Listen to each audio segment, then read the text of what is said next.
things are feeling quite catastrophic at the moment. And for much of the world, the oppressed classes, the global south, they have been catastrophic for a very long time. But particularly now, there is a genocide in Gaza, the war in Sudan, the displacement of 10 million people, Trump, and all the horror that he stands for, both for people in the US and for countries outside of it.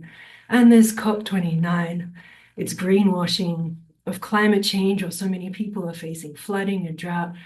All of this can be overwhelming and upsetting, and we need to be organizing, striking, shutting things down.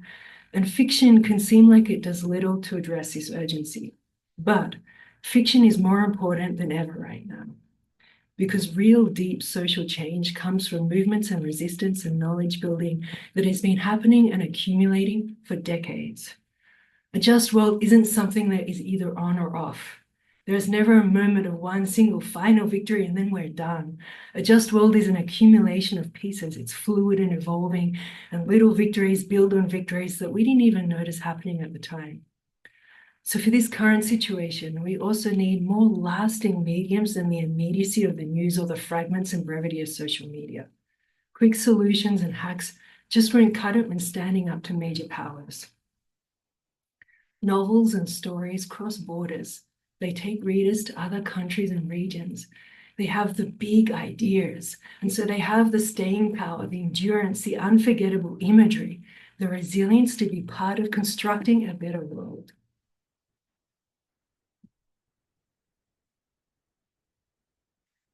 Our heads and our hearts need to understand what we are going through, and we need new symbols and narratives and words and heroes to counter those that are used by the destructive system of capitalism and empire, of racism, sexism, deliberately manufactured poverty, climate destruction. We need the inspiration that fiction provides as it manages to imagine what we sometimes cannot, and we're inundated by consumerism, misinformation, and violence and stress and exhaustion. So there is a known story, the dominant narrative of global inequality or rich and poor countries that you see in the mainstream media, in Hollywood and so on.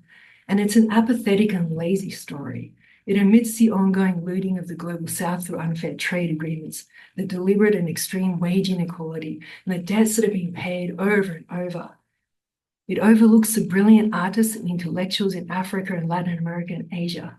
It violently minimizes the initiative of the global south and dehumanizes its inhabitants. It is a story that normalizes corporate and military invasions, and in which agony of billions is standard protocol. So, I wrote The Eyes of the Earth, a magical realism novel, because I wanted to vindicate the beauty of Latin America, where I live, the real beauty of Mexico that isn't immediately noticeable when you're walking around its potholed streets, but it is there, and that's where the hope is. Hope is the unseen heroes, like my main character, La Tortuga, a refugee from Honduras. She isn't physically strong because, unlike the Eurocentric and sexist creators of James Bond and Captain America and Superman, I don't think physical strength has anything to do with being a hero. We absolutely need new heroes in society. And for me, refugees, women, activists, and so on are up there, and billionaires are not. So I use magic, the magic part of magical realism, to convey what I think is wonderful about the world and people. The refugee character in my book can create plants and trees from rubbish, and she can see in bright colors people's essence. And those essences are so very strange and varied as well. I use magical realism to help us appreciate people and nature, something that can be kind of hard to convey with facts and journalism. Yet appreciation is such a vital ingredient for struggle and movements and social change, because it is the why we're fighting and what we're fighting for, who we're fighting for. In novels and stories, we can reveal in delicate colors the patterns in how the super wealthy are elected over and over, even though they are the least able to represent the majority. We can decode power structures and extract with poetic precision the underlying wonderfulness of life. So I'd just like to read one paragraph from the novel, and it goes, "When the world was turned upside down, When the world was turned upside down, Zimbabweans, Bolivians, and Guatemalans went on cruises around the Australian coast and on safaris through the strange landscapes of northern England. Venezuelan, Lebanese, and Honduran journalists observed the presidential elections in the US and reported for the global media networks on all the abnormalities and undemocratic elements and provided the main expert analysis of the situation. When the world was turned upside down, Senegalese people went to France to teach locals how to repair their roofs and to take photos of little French children. So look, crises and suffering and deliberate billionaire-made catastrophes can turn us inward. People more prone to self-absorption in times of misery or hardship. But books, novels, and stories can take us and our imagination beyond all that, remind us of the big world that we are part of. Fiction develops imagination, which strengthens our critical thought and the nurturing of possibilities. Stories can disturb the false harmonies of violent economies, rock with soft persistence the punctuated arc of rigged elitism and celebrated plundering. And if you think that nothing has happened lately among movements because there's been no earthquake, no immediate rupture, understand that the way a new and gentle world is born will necessarily be to a different tune than wars and their destruction. Through intricate construction and imagination, fiction has the unique power to crumble certainties of the apparent infallible nature of empire and invasions, of an economic system that revolves around ridiculous and harmful levels of consumerism. It's hard work to go beyond all that, but fiction can. And we need to be in that state of mind to embrace the task of creating a better future. So, I would encourage you to read women, read refugees, read about the global South countries from people who live in and know those countries. Read Black writers, read workers and small farmers, Indigenous and colonized people. Read bold, fearless writing that stands up to the status quo and that the capitalist publishing industry overlooks. Read excluded people because they or we get it, and their perspective is vital and their insights intelligent and real. Read coherency, writers that are down to their bones what they write. And strike, speak up, organize, because that's how you go on and where you get hope.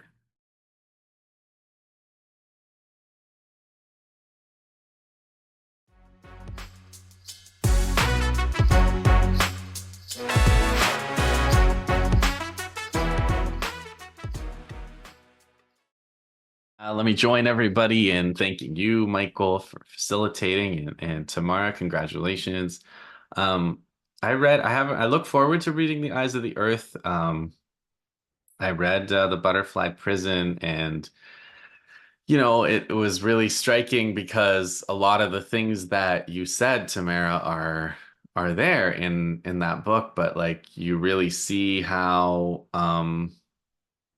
you can weave, but because of this medium, you can weave things that are true. There's nothing wrong with saying something true in a fictional book. It's just that you can't say fictions in a nonfiction book. Although, of course, there seems to be more and more of that going on as well in our Western journalist world.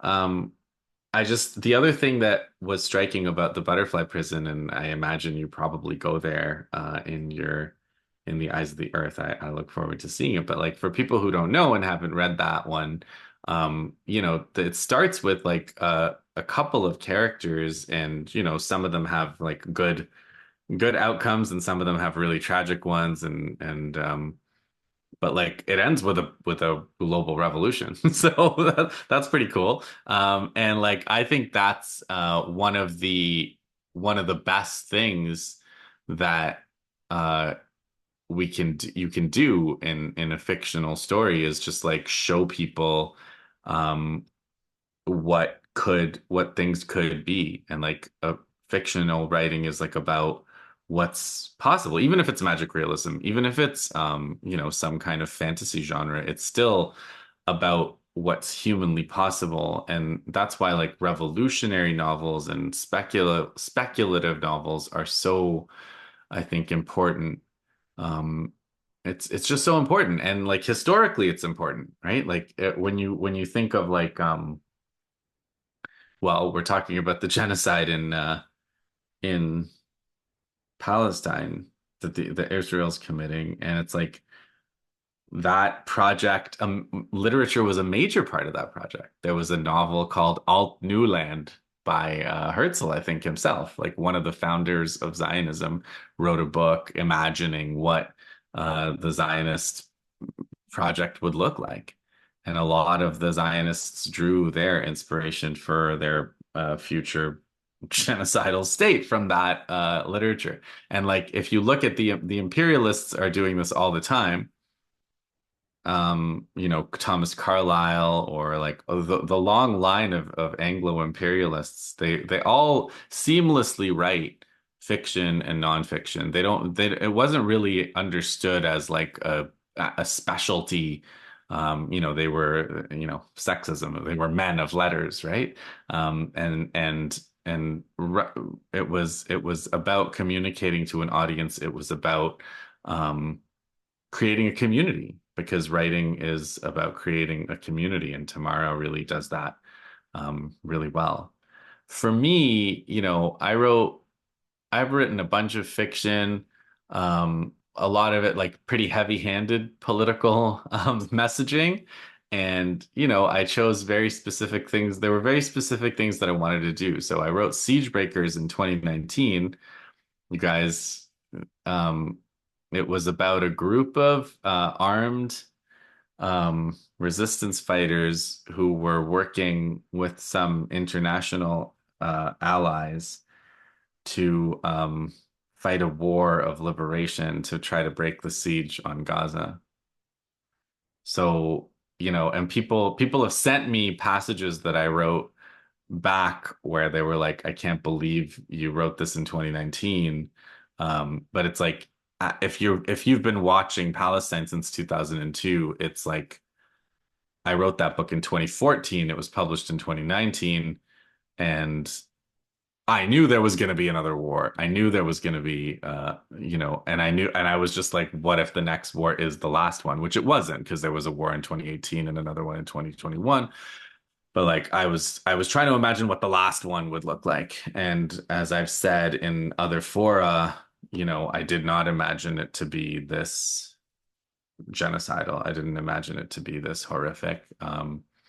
And I've speculated like I don't think I could be the person that I am and imagine what's happening. I don't but like uh you know, there's like an element of dystopianism in all fiction. Kim Stanley Robinson, who Bill mentioned, he said that. He said anybody can write a dystopia by just reading headlines. It's much harder to imagine a better future. And so like I think now, you know, in like we're in like I think one of the darkest hours of humanity.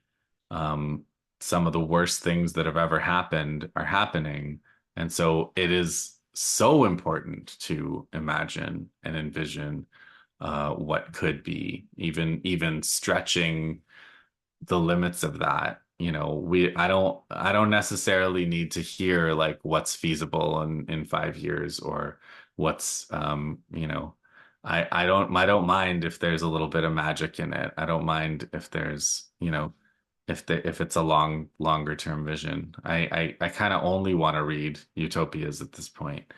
Um, and it's not because of escapism either. It's, you know, escapism is also part of our dystopia, right? Escapism is like all this stuff that's manufactured in like a corporate lab to distract.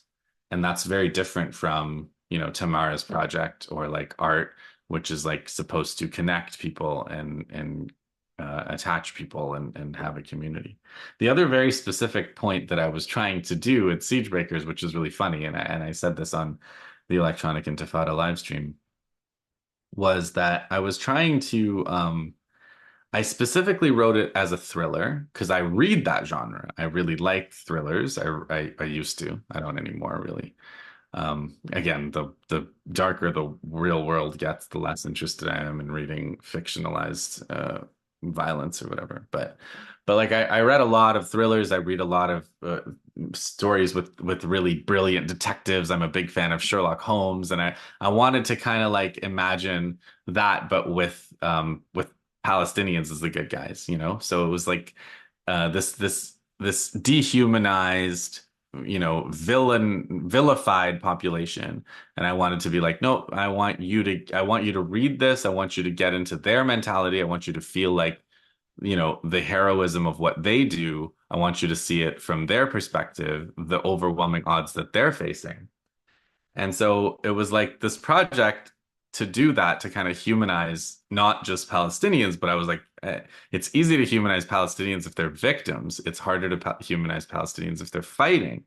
So I specifically wanted to humanize the fighting Palestinians who are doing armed struggle. And I thought fiction is a much better venue for that.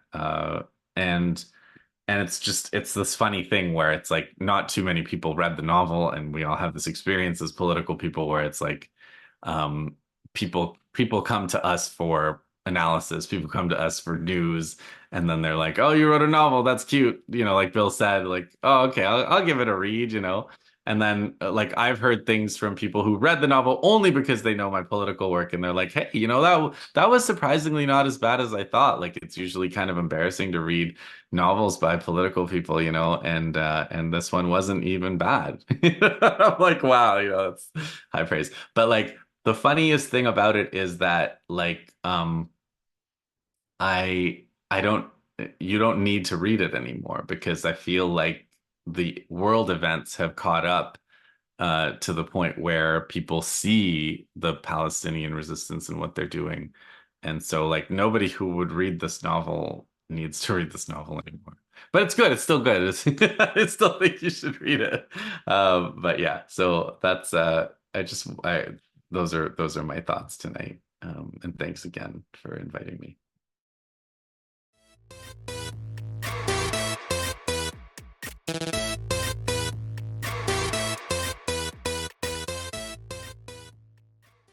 Um, I wanted to just start mentioning kind of what other people have mentioned about this question of like novel and fiction writing, and then people being like, "Oh, that's nice. You're gonna write a novel. That's great."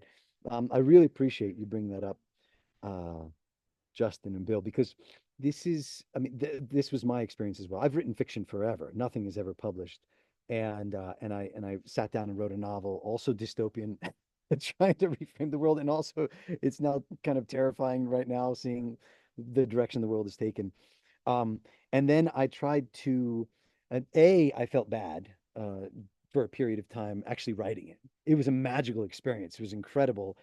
But I felt bad because I felt like, oh, it's a novel, and didn't really want to mention it. So it has that stigma. But what was interesting that I wanted to kind of dig into and tie this into very briefly is this question of the book industry as well. And so I finished the novel and then I send it queries to dozens and dozens and dozens of people and send it here. The couple of people that did read it, they thought it was great. I actually went to a pitch forum workshop in New York City for a week where we like workshopped all of our novels and try to figure it out. And this was fascinating for me. And I wanted to mention this because it was this glimpse into the reality of the book industry, in which they said, well, first off, that book's way too long. Second off, oh, it probably doesn't have enough sex in it. Third off, it needs to be like this. You have to have a harsh villain. It has to follow this form, it has to follow this model. And it was a reminder again of how the publication industry does not want stories that are going to resist. It doesn't want stories that are fighting empire. It doesn't want stories like tomorrow's butterfly prison, which ends in a global revolution. That's not what they want out there, and that's why it's so important. That's why the act um, of just writing in and among itself, particularly fiction, is in among itself an act of resistance. which kind of goes back to what Bill was talking about, or what Bruce is saying, where it doesn't necessarily have to be activism. It doesn't have to be tied. It doesn't have to be activism, but as they go hand in hand together, it can be kind of seamless, but it doesn't need to be, because really at the end of the day, it's about story, it's about empathy, it's about connection or community, like Justin was talking about, which is so much of what Tamara's work does, is kind of build this kind of empathy and beauty links to all to empire and global empire and everything else, which is just incredible. Um, so anyway, that novel I'm still trying to put out into the world. I might just end up publishing it on my own, which also carries its own stigma with it, right? Which is the reason why I haven't done it already. But there are a couple things that I wanted to mention. One of them is stepping back from fiction to also to nonfiction and writing and journalism. There's like this taboo out there because they talk about the journalism schools, and kind of mainstream journalism talks about the need to be completely objective and the need to have distance between the people who are you're focusing on, or the people who you're focusing on in your story, to make there so there's never a connection. And I have been actively trying to push back on this and saying, no, what we need is more empathetic journalism. What we need is more journalism with heart, in which you spend a long series of time with people, really understanding and getting to know them, and building these connections, and then are able to tell stories with heart. Like that's what actually fiction is, right? That's when we're carrying a story deep, and you're making people emotional, and that can be done in nonfiction. It can be done in fiction. It can be done in whatever way it needs to be able to told. But it can only be done if there's a deep connection and understanding about what's happening, the story that's being told, right? And I think that that's so important. I just want to kind of throw that out there too. Whereas nonfiction and journalism in and of itself can also be an act of resistance against mainstream imperialistic journalism. And then Tamara mentioned this that I also wanted to speak to. And this is something this has been really my big focus over the last few years, and that's kind of audio podcasts, but not podcasts that are kind of interview podcasts, but podcasts where my goal is to transport you in time. I'm going to take you to places where things happened, and I'm walking you with me in real time. So it's hugely sound immersive. You hear the walking in the ground. And the latest one was about, it was called Under the Shadow, that I just finished the season one. I'm working on season two, in which I go to places where the United States had imperialistic or interventions. It's basically about US intervention in Latin America over the last, I don't know, 200 years, looking from Monroe up until the present. And so the first season was about Central America, and I went to numerous places. One of the first couple is about where I go to Tiquisate, which is this small town, but it was founded by United Fruit in Guatemala, to understand the importance of what's left of United Fruit. So I kind of walk back in time, and then I walk up to the present to look at the legacy, but also tell the story of the history of the United States, the US coup, the intervention against our Benz, and how that was backed by United Fruit. But I do it with deeply sound immersive. And the whole idea is that same thing is I want to take you on a journey, which is the same thing that fiction does. I want to bring you into my shoes and into the shoes of the people that are there. And so that literally 45 minutes later, you're like, whoa, where am I? That's the idea. And that's what's so powerful about fiction, is you're able to do it. We're able to time travel, not just time travel, but go into other people's lives, right?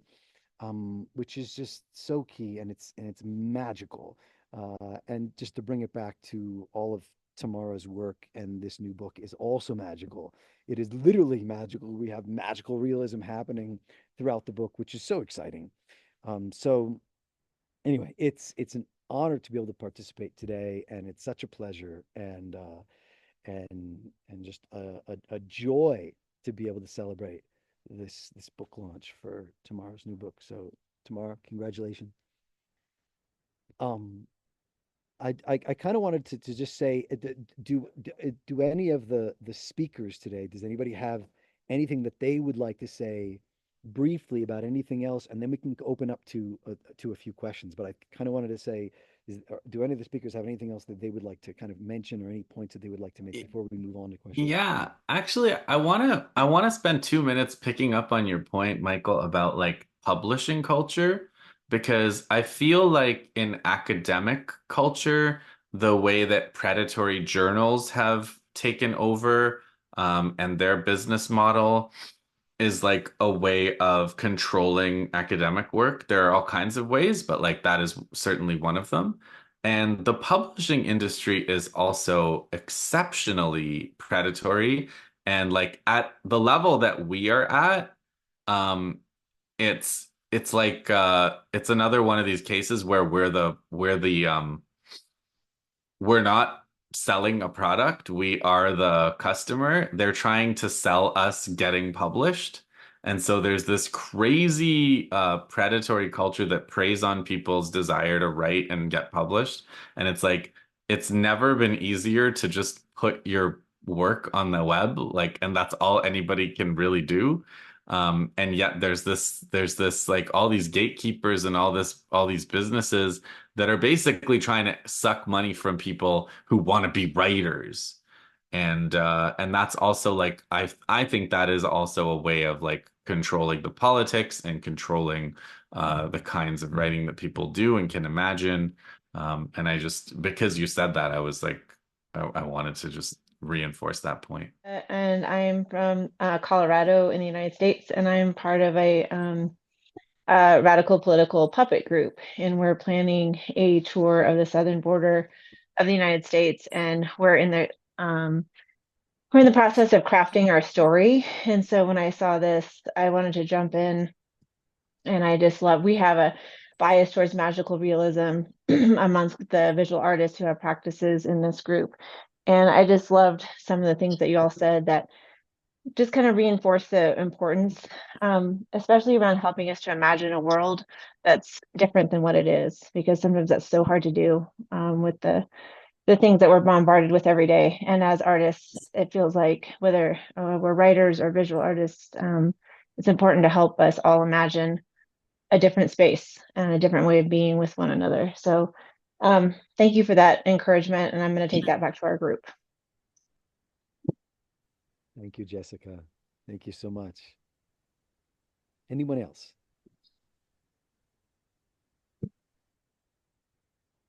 Any other questions or comments or praise? Alexandria, I see a hand up. This is great. Pop on in. Yes, thank you. Hi, everyone. My name is Alexandria. Hold on, let me let you see me as a real human. Hi. I'm here as a friend of Tamara and also one of the staff members of Z Network who is hoping to host the recording so lots more people can see this later on. And I wanted to share a reflection and also a question. So it really struck me how all of the presenters today kind of each mentioned in their own way what their writing or their storytelling meant for their activism or their life experience in resisting injustice. And so my question was, for those of us who are listening who are also interested in those things, what was it that kind of helped you all to settle on what story you would tell, or who would you center in the story out of everything possibly in the world that you could have chosen? If there was something that really helped you get through that process and decide it, because I think for a lot of people, what introduces them to wanting to get involved in social change is kind of meeting others through art in this way. I'll take a crack at it. There were things that affected me that drove me to finally get off the dime and write a novel. And I do a lot of work around racial injustice, the construction of racism, things like that. a lot of lecturing, writing, and I wanted to do something that was different. I wanted to present the problem in a way that people who were not necessarily looking for a political answer would find a political answer. And so that was one thing that drove me. But the other thing was something that's not political. It's just that I keep coming up with stories. I mean, this has been true most of my life, that I look at real world situations and then extrapolate from them and think about different possibilities and what that could mean. And invariably, there's a politics that emerges, but it's driven by flights of the imagination. I wanted to mention a point. I think it really depends to your position. So, for example, for me, because I'm born in a marginalized community, I'm Kurdish, and later I became a refugee. So that is my position, that is the looking at the world, understand the world, understand the politic and the society from a perspective of outsider that shaped my imagination, that shaped my understanding, that shaped my political perspective. So whenever I write, or the stories that I pick up, the stories that I create, always represent that perspective, because that is my position, that is my position. I'm an outsider. So that's why when I write, I think my stories, my work, I'm talking about fiction, actually represent my life experience as well, represent my story as well. But when it comes to journalism, I pick up the stories. So in journalism and academic work, I mostly write about refugees.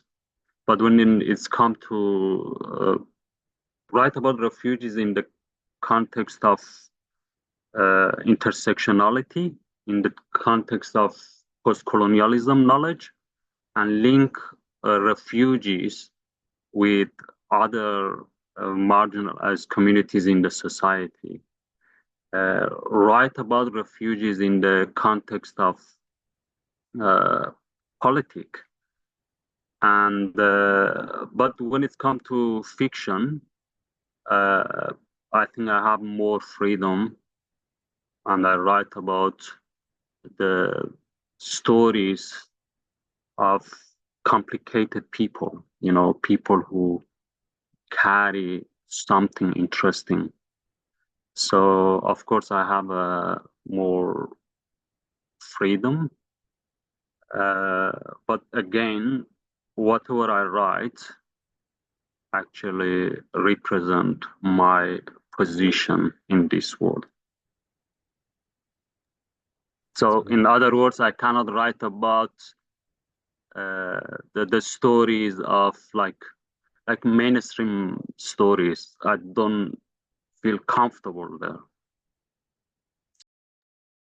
Thank you, Behrouz. Thank you. Ricardo, I see your hand is up. Yeah, I can't start the video. I'm blocked apparently.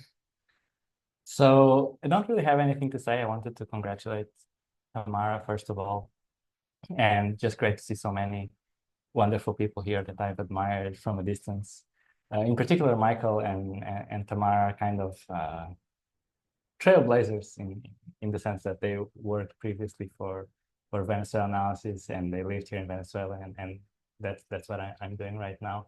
I started reading the book, and I found it fascinating to begin with. That's why I was asking for no spoilers in the chat. And one of the things that I found amazing so far is this ability to kind of narrate this reality, which is very harsh, without it ever sounding like it's a political pamphlet. So it's a very absorbent kind of writing, and that's something that you appreciate as you're reading. The fact that the writer doesn't feel the need to proselytize as she's writing. You know, the story kind of tells itself, and the reality starts exposing itself. And it based on that, and also the discussion that all the great speakers have brought up here today, the one example that comes to mind is kind of a prototypical case is Ghassan Kanafani from Palestine, you know, the writer, journalist, and revolutionary who was assassinated in 1972, and how he also has these novels in which he does not feel the need to turn his characters into caricatures. You know, even the Palestinian refugees are complex and flawed, and they have, you know, everything from heroism to pettiness. And how he also explained the role played by literature in this term, in this kind of resistance, which is what Tamara was also explaining in the beginning. So yeah, that's pretty much what I want to say. That's great, Ricardo. Actually, I'm just going to tag off of that and throw this out. And I think this might be our last question, unless anyone else has anything else to ask, or if I see other hands up, or if anyone else wants to jump in. But I just wanted to ask to the speakers here today, do any of you, is that hard? Is that a challenge to kind of roll back the politics of the storytelling and focus on the story itself when you're writing, and still have that inside? But like, what is that relationship like? That's my question I have for folks out there. Anyone can answer or not.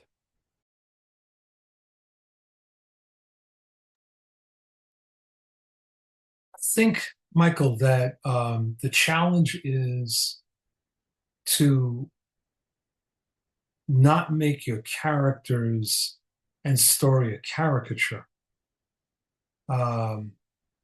And you're not writing a pamphlet and then sort of illustrating.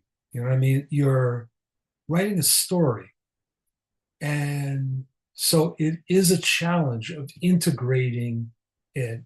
But also, there's an additional challenge, which is that, particularly for those of us who have done a lot of nonfiction or activists, you have to remind people sometimes that you're not like writing a sequel to Engels on the origin of the family, private property, and the state. You know, that you're writing a piece of fiction, and you're going to have complicated characters who are not necessarily going to say things correctly or politically in the right direction. But that's the reality of life. And so you have to anticipate you're going to get pushback. And I got some interesting pushback from some friends, and I had to remind, look, this is a work of fiction.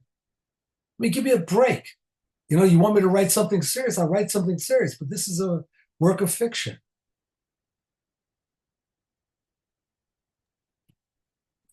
That's so great, Bill. That's so great. Thank you so much. Anyone else Tamara, do you want to say anything else? Anyone else want to say something to that? Yeah, super quick. I think it was Eduardo Galeano, I could be wrong, who said that it's not necessary to invent reality because reality is so weird. It's not, you don't have to be too creative, you just have to look around. And I think that is a lot of what we're doing as writers, no matter the type of writing that we're doing, is that we are observing a really, really complex world, and real people are not stereotypes, they're not flat, they're all very, very strange. And I think that is one of the things that I love about humanity, to be honest, is we're just so weird. But I think that's what makes writing rich, and that's part of what makes a good writer, is being able to observe oneself when it comes to sort of more personal writing, but also just observing the people around us and the world around us. So, Ricardo mentioned Ghassan Kanafani, and I just did a review of Yahya Sinwar, the late Yahya Sinwar, who was one of the leaders of Hamas, and he wrote a novel called The Thorn and the Carnation, which was like a coming of age novel about like basically like autobiographical coming of age novel from his childhood to to about 2000. So, he was in prison when he wrote the book. And when he wrote the book, he didn't think he was ever going to come out of prison, but he came out of prison and had a pretty good run as a leader of the resistance from 2011 to his death, I don't know, a month ago now. And what was one thing that's striking about that book is, he has Hamas and Fatah members of the same family, and they spend pages and pages just debating their political positions. The Fatah member of the family is like, well, I think we should have peace with the Israelis, and I think that we can't beat them militarily. And then the Hamas guy says, no, we can't have an agreement. And they just, they have scenes in prison where they're having these debates. I used to worry more about having heavy-handed politics in a story, and now I'm just like, it's fine. because first of all, like a lot of the people that I know, because of the nature of my life, spend a lot of their time talking about politics. So it would be actually untrue to the characters that I know to not have them doing that. And so I just feel like people are political too, and that I'm no longer fretting over. I actually think that like the writer's workshop thing of like keep politics out and keep this kind of like dialogue out is another one of these subtle ideological controls that people have. That's awesome. Thank you. More politics. Uh, I think that's it. Thank you all so much. Tamara, do you have anything else that you would like to say? No, she's shaking her head. No. Then I just want to say thank you all so much for coming here today. Tamara, such huge congratulations. It's an incredible book. Follow the link. Check out the document. Check out everybody else's links. It's amazing. It's been an incredible evening. I'm so humbled. I don't want to forget to mention some of the organizations that are helped sponsor and are helping to spread the word: Green Left, ZNet, Alborada, Voices in Movement, World Beyond War. And of course, there's so many other organizations doing important work, but these folks have helped to spread the word about today's event, and they've been sponsors here. And again, thank you all so much for this lovely evening. And Tamara, congratulations. Thank you. Thank you all.